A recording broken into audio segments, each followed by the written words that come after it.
Princess Hernando. Start na po tayo mga kapatid. Magandang araw sa atin lahat mga kababayan sa amang panig kayo ng daigdig naron. Dito na naman tayo sa another episode ng ating vlogs, Badong Aratilis po. Pag-uusapan natin ngayon, ito po, no, yung Bagman po, yung kwento po ng Bagman at nito ni Vice President Sara Duterte. Talaga bang magkakilala sila sa tingin nyo? Close na close dan tong dalawa na to. Ang dami po nating katanungan dyan. At magkukwento po tayo kung believable po yung mga kwentong naririnig natin. Bahala na po kayo. Ito naman po, anti-dynasty bill. Ang nag-file po nito sa Kongreso. Antindi po, no? Si Sandro Marcos. At saka tong si Congressman Speaker D.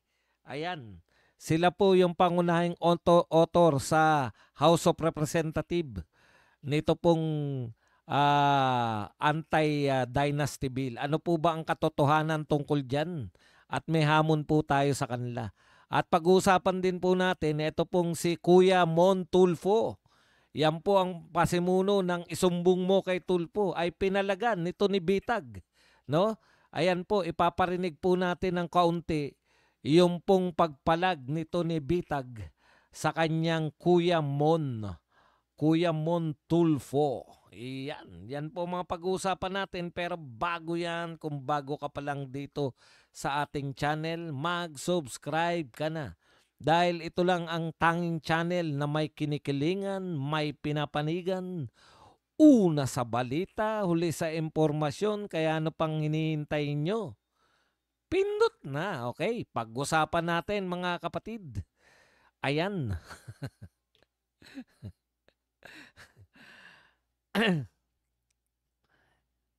Kung ano na lang po yung mauna rito, no, sa ating mga dapat pag-usapan. Okay, medyo bumabagal po yung ating internetan. Huwag naman sana.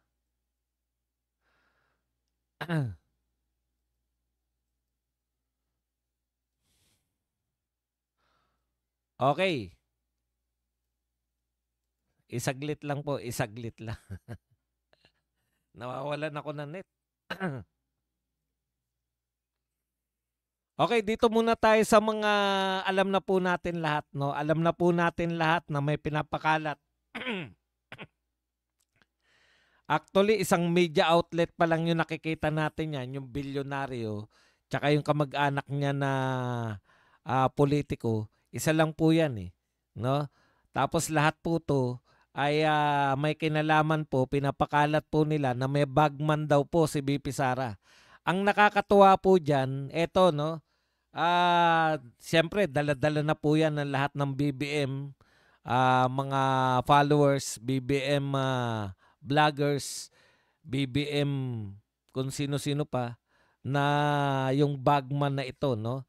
Pinagdugtong-dugtong niya. Ang galing rin po magkwento nitong bagman. Una po, may picture po sila ni BP Sara. Siguro naman nakita nyo na yung picture na yan ni BP Sara. Tsaka kasama tong bagman na si Madriaga. Bagman di umano. Okay. Tapos, ang sinasabi po nitong mga to, mas kapanipaniwala pa raw to kay Saldico. Dahil si Saldico daw po, si Saldico daw po ay hindi pirmado. Hindi po pirmado. Hindi po notaryado, no? Wala pong notary. Ito daw si Madriaga, nakanotaryo daw po yung sinumpaang salaysay. Ito po ang nakakatawa dyan. Ang tanong natin, nakabilanggo po yan. Paano po nagpanotaryo yan? Sino po yung nagpanotaryo sa kanya? Sino po yung sinulatan niya para magkaroon po siya ng access? No? Para magkaroon ng notaryo. Ang dami po nating question kasi may kalayaan pala, no? Meron pa lang yung mga nakabilanggo po natin, mag-request po kayo. Pwede pala kayong maging testigo ng kahit sinong tao. I-request nyo lang po sa BJMP. Na ang alam ko po kasi kinakailangan naroon ka no? Sa harap ka na notaryo. 'Di ba kamakailan lang kinwestiyon nila yung notaryo ni Gutesa? Oh, kailangan nakaharap po yung abogado. May abogado po ba na dumayo para sa notaryo? Sino po nag-imbita? O, ICI. Imbestigahan nyo lahat ng ito. Bago nyo ilabas yung bagman. Di po ba? Mamaya po ikukwento natin ng konti-konti yan. Uunti-untiin po natin yung pagkukwento dyan. Parang itago na lang natin sila sa mga pangalang Vice President ng ating Homeowners Association at bagman. Okay. Ito po pala yung sinasabi, no? Makinig pa. Kami sa Pwede naman natin sigurong pakinggan. sinusubukan nilang mag-ikot. Sinusubukan pakinggan. Kinakailangan ko po muna ng tenga para makapakinig. Saglit lang po.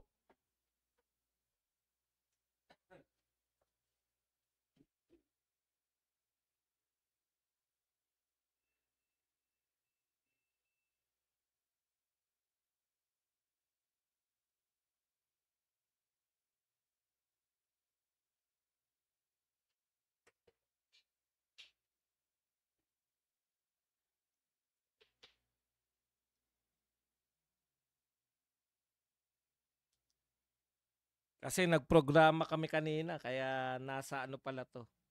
Nasa Amerikana ko.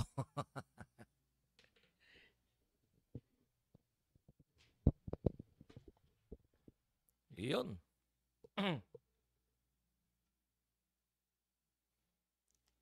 Okay, eto po muna sikat na to si Llamas. Pwede ka nang tumakbo, Llamas, na senador. Ito po ang sinabi ni Llamas, humihina na raw po ang suporta ng mga Duterte sa OFW. Antindi, no? Grabe po. Ano kaya pinagbatayan nito? Mayroon kaya siyang malawakang pag-aaral na humihina na ang mga Duterte sa OFW? Kayo pong mga OFW, comment po kayo dyan. Totoo po ba? Ha? Na humihina na sa mga OFW itong ang mga Duterte? Yan po ang sabi ni Ronald Llamas. Pakinggan po natin. Baka naman may ginawa po siyang kakaiba, no? Na mahina na po sa OFW ang mga Duterte. Panoorin po natin ito at dito po natin makikita kung reliable po ba tong sinasabi nito. Kasi so far, ang paniniwala namin lalo po nadadagdagan yung tiwala kasi nakukumpara po ng OFW yung pamumuno po ni Tatay Digong at pamumuno ngayon ni BBM. At sa tingin ko po, pag kinumpara nyo yung dalawa, mas lalo pong susuportahan ng mga OFW ang mga Duterte. Pakinggan natin si Llamas na poging-pogi dahil nagkaroon ng malapit na kaibigang si Risa Hontiveros. Po kanilang mag-ikot around the world. Dahil dati kasi yung strong point nila OFW. Yeah. Ngayon hindi naman masyado. Halimbawa, naglibot kami sa Tokyo 3 weeks ago. Naglibot kami sa parts of Europe. Dati, nung panahon ni Digong, wala kang makakausap na OFW na anti-Digong. Ngayon, dumadami na. Yung mga assembly namin sa Vienna, sa Hong Kong, sa Tokyo, sa Yokohama, sa Rome, sa Milan, kunya sa Berlin, puro mga OFW. Na sabi nila, dati, mga Digong kami. Ngayon, hindi na. Ayun. Nasaksihan pala niya. Siguro dinumog kayo. Ayun. Assembly niyo.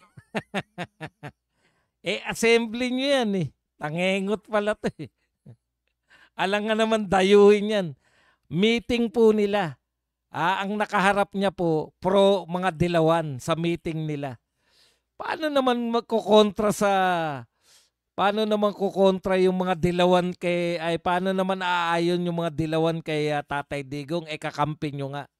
Pinagbubula mo naman kami, Llamas eh. Na masyado kang ginanahan sa paglalalamas. Sino ba yan nilalyamas mo? Ikalawa kong tanong, hindi ba wala ka naman trabaho? Paano ka nakakapaglipot sa Japan, sa parts of Europe, Germany, ang dami mong pera? Ha? Saan galing yung pera mo? Si Rowena Guanzon po nagsabi, no? May nagpopondo daw dyan sa mga yan na isang bansa. Pinopondohan tong mga to. Kasi po pag wala kang trabaho, hindi ka naman sekretary, hindi ka naman hindi ka naman din abogado, saan ka kumukuha ng pampa ano po ninyo, pampaikot? Yung umiikot kayo sa Germany, sa Japan, saan galing ang pondo? Talagang may nagpopondo rito sa mga to. Okay. Mr. Chair, maraming salamat po, Mr. Chair.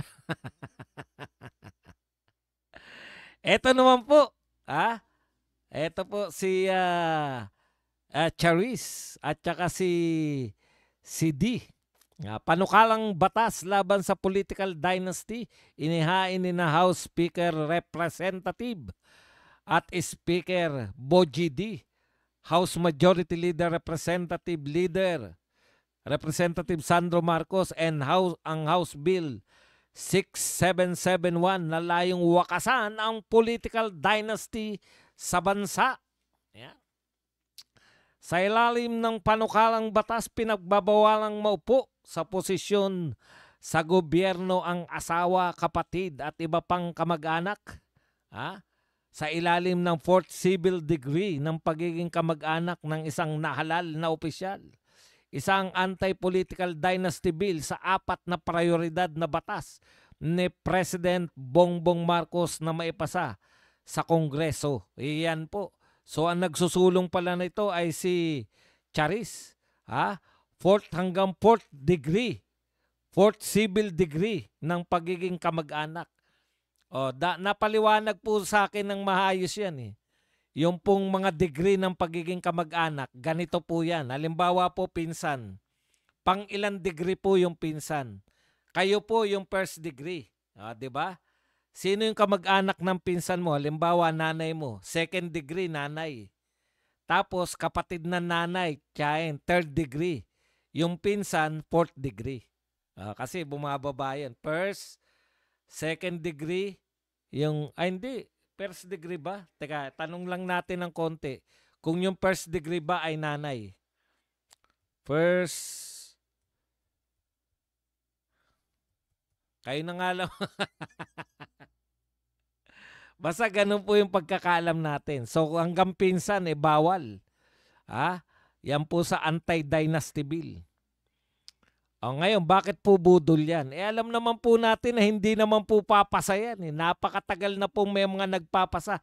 Bill lang po yan. Hindi nga po sinertify na urgent. Kasi po, kung yan po ay, halimbawa po, may anti-dynasty bill sa laman nila, hindi pwedeng tumakbo si Sandro Marcos. Hindi rin pwedeng tumakbo si Amy Marcos. Hindi rin pwedeng manungkulan itong mga anak ni Amy Marcos kasi third degree. So wala pong manunungkulan na sa kanila. Kaya nga po, bakit mo nasabi na budol, badong? Pinapasa pa lang naman. Kung naniniwala po kayo, eto ganito lang po ang hamon ko. Halimbawa po, ikaw po ay advocate ng anti-Yossi Kadiri ka o ikaw ay Yossi Kadiri advocate. So ano po ang unang inaasahan sa inyo? Hindi ka makikitang naninigarilyo. Di po ba? Kahit po hindi pa batas. Halimbawa, wala pang batas na anti-smoking. Pag ikaw po, ay anti-smoking o magsusulong ka ng anti-smoking bill, ang pinaka-list na dapat makita sa iyo, naninigarilyo ka. Kasi, ipokrito ka naman nun. Ano pong tawag doon? Nagsusulong ka ng no smoking na batas, tapos naninigarilyo ka. 'Di ba? Ipokrito. Ganun din po. Kung ikaw po ay nagsusulong ng anti-dynasty bill, naniniwala ka talaga na ang dynasty ay masama. Kasi sa totoo lang po, lahat po sa probinsya may dynasty. Lahat, as in lahat. Pumunta kayo, sino mga taga-probinsya rito? Wala po bang dynasty dyan sa inyo? Yung ibig sabihin, Yung mayor, yung mga congressman, governor, walang magkakamag-anak. Malaganap po yan. Wag na yung mga buong probinsya. Yan po, katanggap-tanggap po yan. Ibig sabihin, dalawa lang po yan. No? Kung mahirap pa rin yung probinsya nyo, halimbawa po, hindi ko alam kung mayayaman sila o mahirap pa. Magbigay lang tayo ng halimbawa. Halimbawa, yung Leyte. May dynasty dyan, Romualdez. Halimbawa, hindi ko sigurado ha. Kunwari, hindi ko sigurado na merong dynasty dyan. Halimbawa, Romualdez yung dynasty.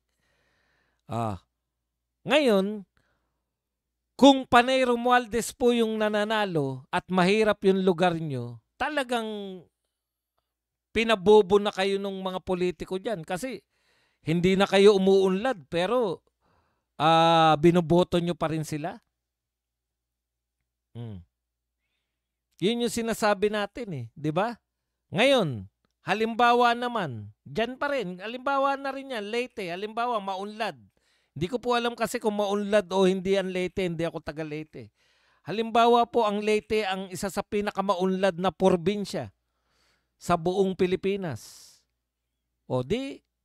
Tapos binoboto nyo, Romualdez. Di ba nakakatuwa yun?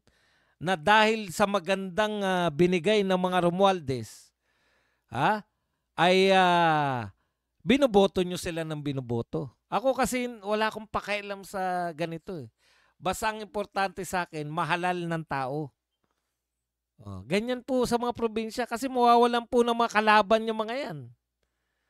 Ngayon ang tanong, pag ikaw nagsusulong ka ng anti-smoking bill, ayaw mo ng manigarilyo, karapat dapat ba na nakikita ka na ninigarilyo? Hindi, di ba? Ngayon, ikaw Marcos, Sandro, hindi naman namin sinabi na ikaw mag-file ng bill na yan. Ang dapat mong gawin para hindi kayo lumabas na ipokrito ng tatay mo, mag-resign ka. Kasi tatay mo presidente. Para hindi kayo ipokrito. Saan ka nakakita? Anak ng presidente. Magpa-file ng bill na anti-dynasty. Anak ka ng presidente tapos congressman ka eh. Kung pag-file mo sana, di ba nag-file ka? Para po, ipakita ko po na ako ay totoong anti-dynasty advocate. Magre-resign po ako. Wag na yung ibang kamag-anak mo kasi wala pa namang batas eh. Ikaw na lang, Sandro. Nagsusulong ka ng batas ng anti-dynasty. Napaka-peke naman nun. Na nagsusulong ka ng anti-dynasty tapos may dynasty kayo. Di ba? Asan na yung logic nun? Halimbawa, nag-file ako. Anti-smoking bill. Pero habang nagpa-file ako, naninigarilyo ko. May maniniwala ba sa akin ng tao na seryoso ako? Malamang wala. O kaya anti-vape. Anti-vape law. Kasi wala pa yatang vape law di ba? Yan. Anti-vape law. Tapos nagbe-vape ka habang nagpa-file ka. Ano po pagkakaiba ng anti-dynasty? Tapos may dynasty kayo. Congressman ka, tatay mo, presidente. Para maniwala kami sa inyo na hindi nyo kami binubudol, mag-resign ka, Sandro. Ang ganda po nun, talaga, promise. Ang ganda pong panoorin nun, sabihin, dahil po ako ay anti-dynasty, magre-resign na po ako sa Kongreso. Pangangatawanan ko po yung pagiging anti-dynasty ko. Yun. Ganun. Speaking of mga ipokrito, eto po, nakakarindi na tong mga dilawan. Yan talaga. Saksakan ng ipokrito yung mga dilawan na yan. Ito po ang pinagmamalaki nila.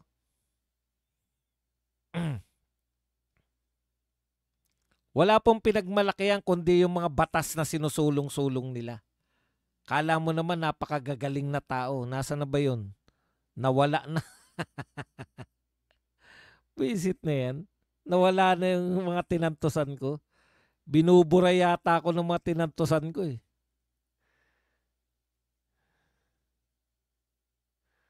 Nasaan na? Okay. Mahilig po sila na yung law, pinagmamalaki nila. Hindi pa nga batas eh. Alam niyo, nagpa-file pa lang po sila, bumabaha na po sa social media na nag-file sila. No? Bumabaha na po yung social media ng mga pinail nilang bill. Pinail pa lang yan, hindi pa po yan bill, hindi po yan batas. Bill pa lang po. At may tinantusan ako at nawala na sila lahat. Halimbawa, yung kadena, yung anti-dynasty bill. Alam nyo, sa totoo lang, wag nyo pong ipagmalaki yan dahil wala kayong silbi. Ha? Halimbawa, bigyan ko kayo ng halimbawa. Lagi-lagi ko ito hinalimbawa eh. Nung pag pinagmamalaki namin, mga Duterte supporters, na si Tatay Digong ang naglibre. Free college education. Pangarap lang po namin nung araw yan eh. Kahit po kaming mga nasa State University, graduate po ako ng State University. Yung dalawang anak ko graduate ng State University. Yung asawa ko graduate ng State University. Puro po kami State University, no?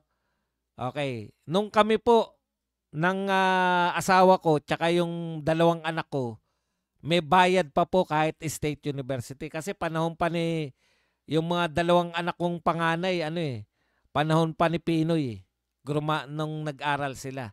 Pero yung bunso ko hindi siya ayaw niya sa private. Okay. Sa madaling salita, panahon ni Tatay Digong, libre po ang lahat ng State University. Wala ka na talagang babayaran tuition. O, inaangkin ni Bam Aquino, kanya daw batas yun. Kanino pong credit yun? Basta ganun. Yung gumawa ng batas o yung nagpatupad ng batas. Alam nyo po sa totoo, ang daldal nyo mga dilawan. Hindi nakakalutas ang mga batas. Tandaan po ninyo, hindi po nalulutas ng mga batas ang mga problema. Mamaya bibigyan ko kayo ng halimbawa. O sige, Aquino. Ikaw, Bam Aquino. May batas ka ng pre-education, pre-college education. Kung hindi naman binigyan ng pondo yan ng presidente, may silbi ba yan? Kaya, credit lagi ng presidente. Proyekto niya yan lahat. Dahil pwede niya namang hindi ipatupad yan eh. Naintindihan niyo ba yun? Hindi naman galing direkta sa tax. Ibibigay yan ng gobyerno. O, ngayon, yung batas ba nakakalutas? Eto. Ibig nyo ba sabihin wala tayong batas na bawal magnakaw sa gobyerno? Meron. Bakit ang dami magnanakaw? So yung batas, kahit na gaano kaganda yung ginagawa ninyo, huwag nyo ipagmalaki yan. Dahil ang totoo, yung nagpapatupad ng batas, pag hindi niya pinatupad ng maayos yan, walang silbi yung mga batas ninyo. Halimbawa ngayon, wala bang anti-graft and corruption law? Meron. Wala bang plunder law? Meron din. Bakit may magnanakaw pa ng bilyon-bilyon, daan-daang bilyon? Kanino pong problema yan? Sa batas ba yan? Bakit ang solusyon nyo lagi gumawa ng batas? Hindi po gumawa ng batas. Napakarami na po nating batas laban sa mga magnanakaw. Ang kinakailangan po, yung gobyerno matinong pinapatupad yung batas. Ano po yung sinasabi kong matino? Dapat una, yung mga taga-gobyerno hindi nagnanakaw.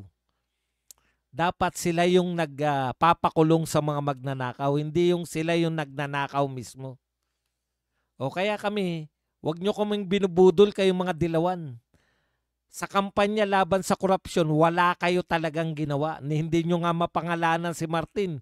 Si BBM at saka si Saldico. Mm. Kaya kayo panay kay drawing. Yung paggawa ng batas na pinagmamalaki nyo dahil wala talaga kayong mga ginawa, mga dilawan. Wala kayong silbi sa lipunang Pilipinas. Ibig nyo sabihin, gumawa lang kayo ng batas. Okay na? Bakit may mga magnanakaw? May anti-plunder law na tayo. Oh. In fact, nalulusutan yung batas na ginagawa ninyo. Ang kinakailangan po natin, matitinong namumuno, hindi po matitinong tagadakdak ng batas. Pandagdag lang yan eh.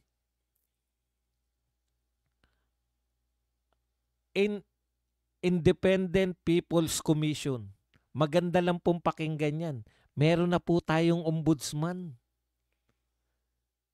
May kapangyarihan yung ombudsman. Lahat ng ilalagay nyo sa Independent People's Commission, nasa ombudsman na. Yung makakapangyarihan, magagaling na mag-imbestiga, nasa Blue Ribbon Committee na ng Senado. Nasa batas po ba na pwedeng mag-imbestiga ang Blue Ribbon Committee? Pwede po bang mag-imbestiga ng katiwalian ng mga taga-gobyerno yung Blue Ribbon? Opo, ayon po sa batas. Ang problema, ayaw nilang gumampan. Hindi nyo ba napuna? Tinapos na ng Tambalang Soto, Lacson, yung pag-imbestiga sa flood control. Bakit? Meron na ba silang report? Meron na bang committee report yung Blue Ribbon? Kaya wag po kayong palinlang dyan sa mga dilawan na yan. Pangkampanya po nila yan. File. In fact, hindi pa nga batas eh. Bill pa lang, pinagmamalaki na. Alam niyo po ba kung gaano karami sang katutak ang bill? Napakarami na pong bill na nakatenga na hindi nagiging batas. Hanggat hindi po nagiging batas yan, kahit nga batas kung hindi po pondohan, wala pong silbi. Yan pa kayang mga bill pa lang pinagmamalaki na. Kaya, yung mga dilawan, wag po kayong pauto dyan na gaganda ang Pilipinas pag sila. Panay dakdakan po ang mangyayari sa Pilipinas. Dudurugin natin ang kahirapan, babasagin natin ang laylayan, tatadyakan natin ang inyong mga tadyang, kakainin natin ang panot sa ulo, pakain natin sa Our Lady of Instruction. Tuwan-tuwa, feeling gwapo si no? Gwapong-gwapo eh.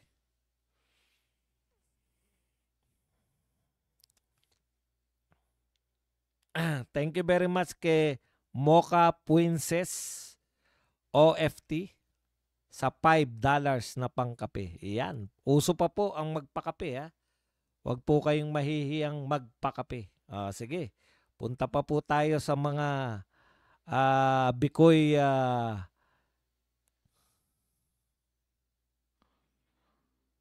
dito na po muna tayo kay Tulfo. Nahihiya po Kung si sino yung may Bitag Tulfo issue sa kanyang pamilya, pinagagawa siya ng lang ang kanyang magsasalita. Kasi siya ang may karapatan Talaga magsalita. naman Siya yung nakakahiya. kung sino yung Pinakamatanda. Ikinahiya ka na, Montulpo, ng mga kapatid mo. Sige ka pa rin. Banat pa rin ang banat. Pakinggan po natin ng konti. Konti lang. Hindi lahat. Kung sino yung may issue sa pamilya, siya lang ang magsasalita. Kasi siya ang may karapatan magsalita. Siya yung nadadawit. Hindi yung nakikiangkas ka lang, nakikisakay ka. Gusto mong sumakay sa pangalan, dahil kapangalan mo, kaapelyido mo, Tulfo ka rin, pero tay ka muna. Nakakahiya naman yung sinabi niyo. Sabihan mo yung kuya mo na gusto mo makisakay sa pangalan dahil Tulfo ka rin. Teka lang Bitag, hindi ka ba nakisakay sa pangalan ng Tulfo? Sa pagtakbo. Sa pagtakbo mong senador, hindi ka sumakay talaga? Sikat ka rin ba? Kung makapagsalita, talbog tuloy sa'yo. Iba talaga to si Ben Bitag, no? Kami po nagsasabi noon pa man, nahihiya na po kami sa pinagagawa ng isang kapatid po namin. Kaiba po kami, magkaibang larangan po namin. Ako po yung nandito ngayon, napapanood nyo. At marami pa po kayo mapapanood sa mga advocacy at nilalaban po namin. Kung ano yung tama, yun pong papairal natin. Kinahiya na nila. Iba raw yung larangan ni Montulfo. Si Montulfo kasi journalist, di ba? Sulat siya eh. Etong tatlong tulpo, napapanood nyo po kami. Na nakaganyan, napapanood nyo po kami. Ganun.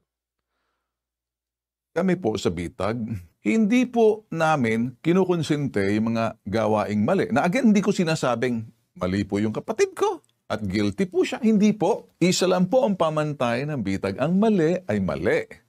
Kung totoo man, kasi hanggat hindi natin napakinggan yung panig ng taong ayaw magsalita o hindi nagsasalita o wala. Correct. Bakit ayaw mo pala magsalita, Rafi? O, yan po. Yan po ba gusto nyong maging presidente o vice president? Simpleng issue pa lang, hindi na kayang sagutin. Siyang pakialam magsalita, ang konsekwensya ay sa kanya. Your choice, your consequence kasi ayaw mo magsalita. At may karapatan ka wag magsalita kung totoo man o hindi or baliwalain mo, pasinungalingan mo o patotohanan mo o aaming ka o hindi, mga tuwiran ka hanggat gusto mo. Hindi po yon. Diretso na po ako. Nadadawit pong isang kapatid ko. Mahal ko rin naman kapatid ko eh. Bagamat ko minsan nakikita nyo, nagsasalita ako rito, hindi dahil sinusuka ko, hindi, magkaiba lang po siguro yung aming mga, dahil ikaw nasa larangan, yan ang trabaho mo. Ako, pwede rin akong pintasan, pwede rin po nung pagsabihan. Yung pong isa sa mga kapatid magsasalita para doon sa kapatid na hindi naman siya designated spokesperson. Correct. Ikinahiya ka na, Montulfo. Yes, no? Kung ako man po o magkakaroon ng issue, ako lang po ang magsasalita. Hindi po pwedeng kapatid ko makialam sa akin at hindi po pwedeng kuya kung magsasalita. Kasi susoplahin ko. Ba't ka nagsasalita? Sino nabigay sa'yo ng karapatan magsalita? Nasasaktan na po ako.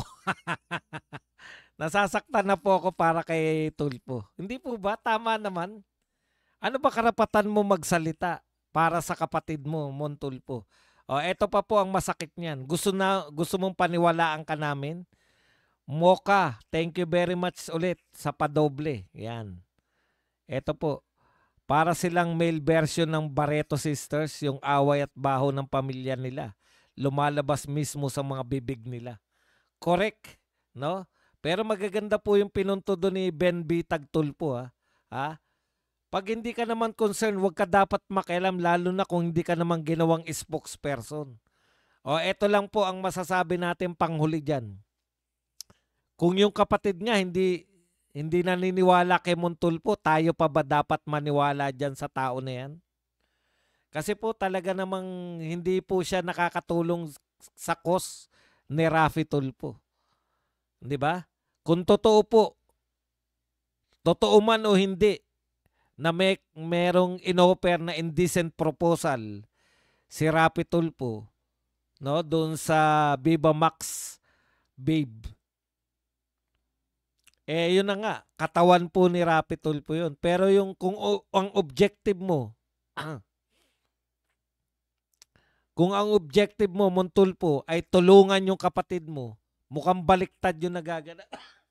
Hindi mo natutulungan yung kapatid mo, bagkus lalo mo pa siyang pinapahamak. Biruin mo, sabihin mong, buti nga may kabit, at least babae yung kabit kaysa mabuti na yung babae kaysa manlalaki. Senador yung kapatid mo. Hindi po ba?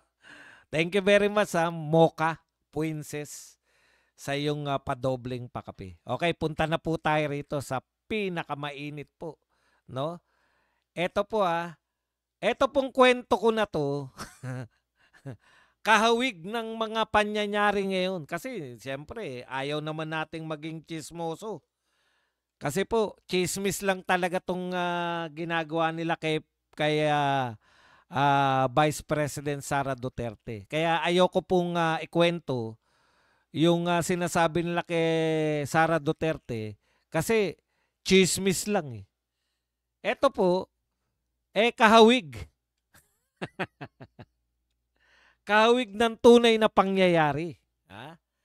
Kaya ganito po yung kinukwento nila tungkol po sa isang vice president. Nasikat na sikat. Na sinisiraan, number 1 pa rin. No? Ito po ay kwento ng aming Vice President ng aming Homeowners Association. Ayan. Magugulat po kayo. Paano mo papaniwalaan yung nagkukwento ng ganito? Kaya raw maraming pera yung aming Vice President ng Homeowners Association ay dahil daw mayroon siyang bilyonaryong drug lord. Kabetsin daw siya. Kabetsi ng bilyonaryong drug lord. Isang matandang bilyonaryong drug lord daw. Kabetching ito ang aming Vice President ng aming Homeowners Association. O, di ba?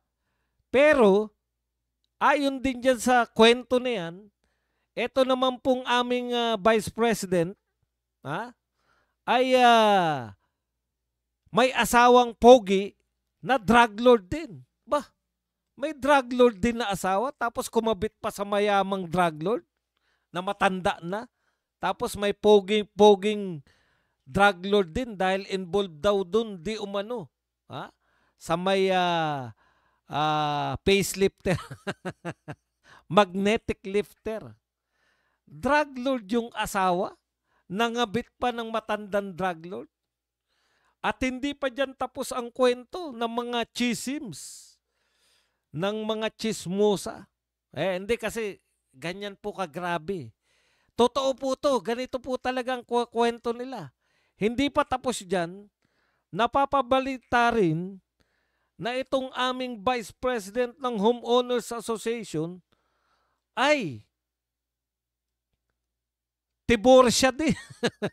Tiborsyo din. Meron ng kabit daw ng drug lord na matandang drug lord na bilyonaryo. Pero yung asawa niya, drug lord din na bilyonaryo din. Tapos, tiborsyo pa. Grabe, ang lakas naman ni... Ang pangalan po ng aming Vice President ng Homeowners, ito po ay pwedeng kahawig lang o kapangalan lang, ay Inday.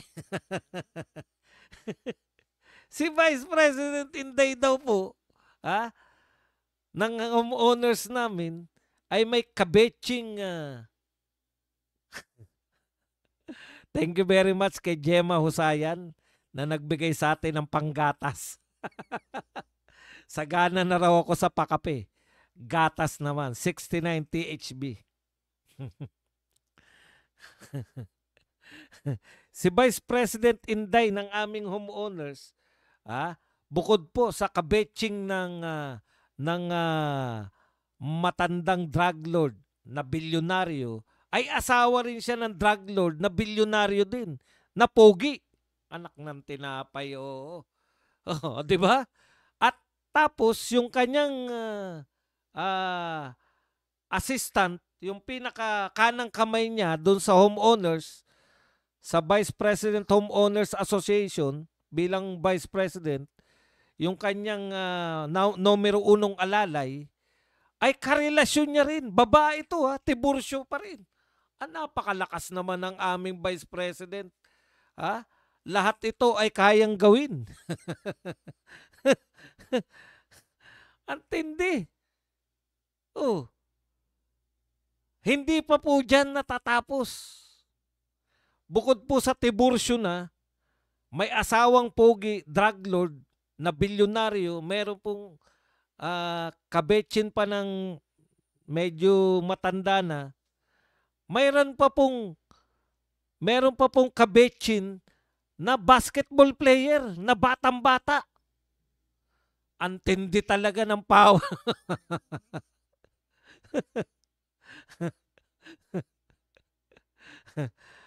At dahil po, siya po ay bilyonaryo, bilyon-bilyon po ang pera. Panay bilyonaryo po nakapaligid sa kanya. Bumabaha po ng pera na nakalagay po sa duffel duck bag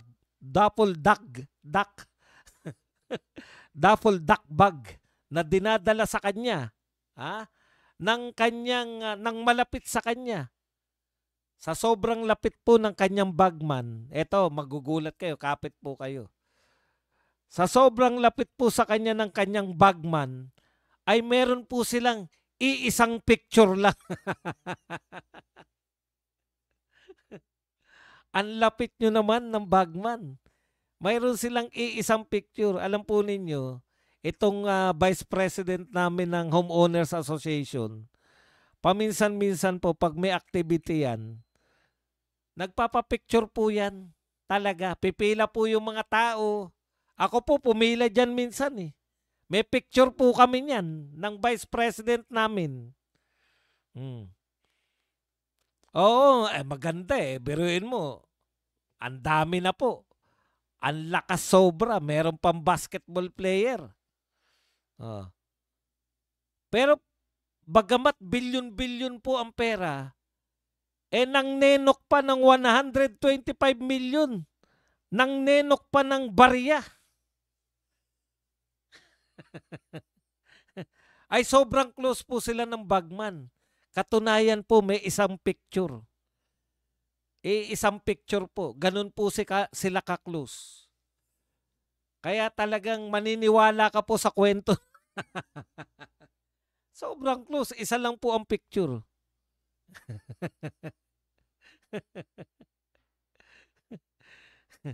May picture kami.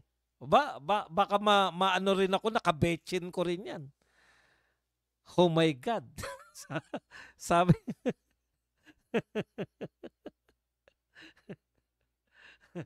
Ano pa?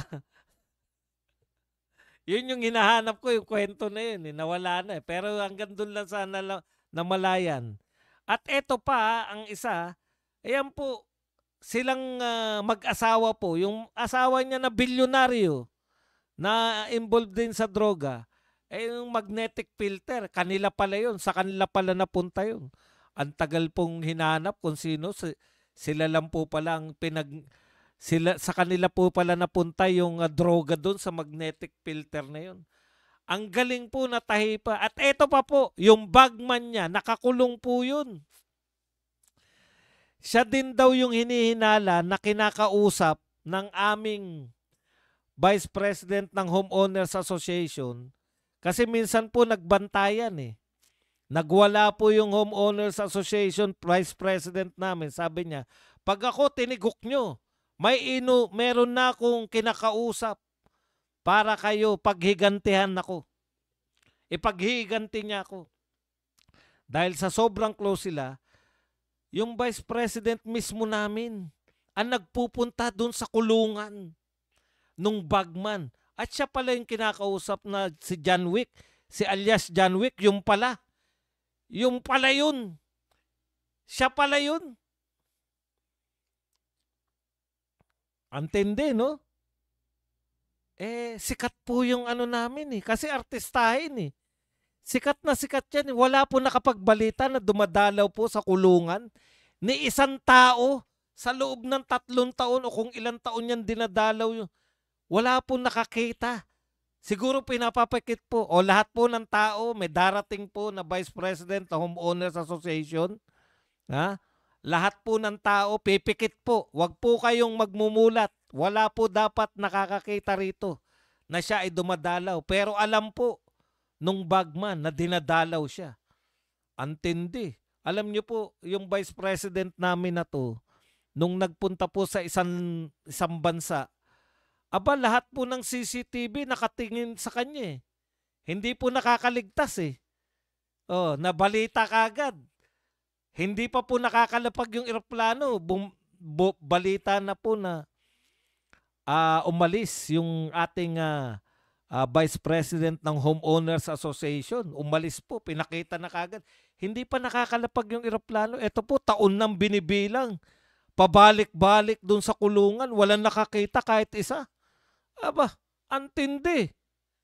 Yan po ang mga kwento tungkol sa aming Vice President ng Homeowners Association na nagngangalang Inday. Ikaw talaga, Inday.